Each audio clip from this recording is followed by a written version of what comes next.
UP में 16 लाख रियासती मुलाजमीन से जुड़ी एक बड़ी खबर सामने आई है। जराये के मुताबिक यूपी हुकूमत 6 भत्तों को मुकम्मल तौर पर खत्म करने का प्लान बना रही है। जराये के मुताबिक नगर प्रतिकर भत्ता, सचिवालय भत्ता, जेई को स्पेशल भत्ता, पीडब्ल्यूडी मुलाजमीन के भत्ते, सिंचाई मुलाजमीन के भत्ते को खत्म करने का इरादा रख रही है हुकूमत। जराये के हवाले से ये भी खबर है कि क्राइम ब्रांच और दूसरी जांच एजेंसियों की खुसूसी तनख्वाह को मुकम्मल तौर पर खत्म करने पर इत्तफाक राय तैयार कर चुकी है यूपी हुकूमत। इन भत्तों को खत्म करने की सिफारिश महकमा खजाना ने की है।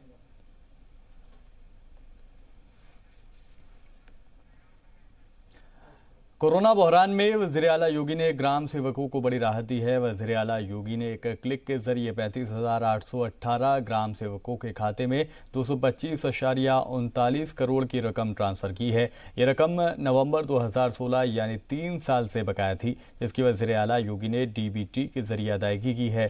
साबिक हुकूमत ने यह निज़ाम किया था कि विकासखंड के प्रशासनिक मद से इनकी अदायगी हो, लेकिन प्रशासनिक मद में पैसा ना होने के सबब अदायगी नहीं हो पा रही थी।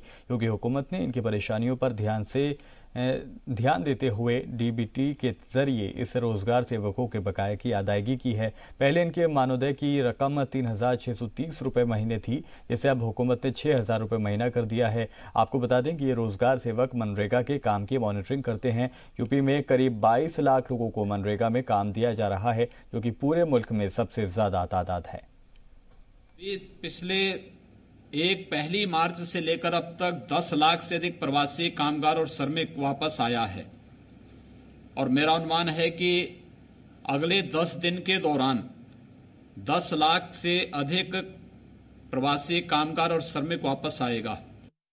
उत्तर प्रदेश की आबादी और उत्तर प्रदेश की आवश्यकता के अनुरूप हमारा प्रयास होना चाहिए कि प्रतिदिन 50 लाख लोग उत्तर प्रदेश के अंदर मनरेगा के रोजगार के साथ जुड़ें।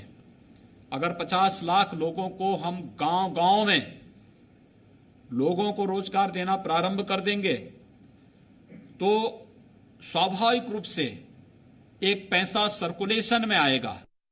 हमारे प्रदेश में और देश में अगरबत्ती और धूप वियतनाम से बनती है, आखिर उसकी हम पूर्ति यहीं से कर सकते हैं, अपने देश में कर सकते हैं। महिला स्वयंसेवी समूहों को इसके माध्यम से काम दे सकते हैं।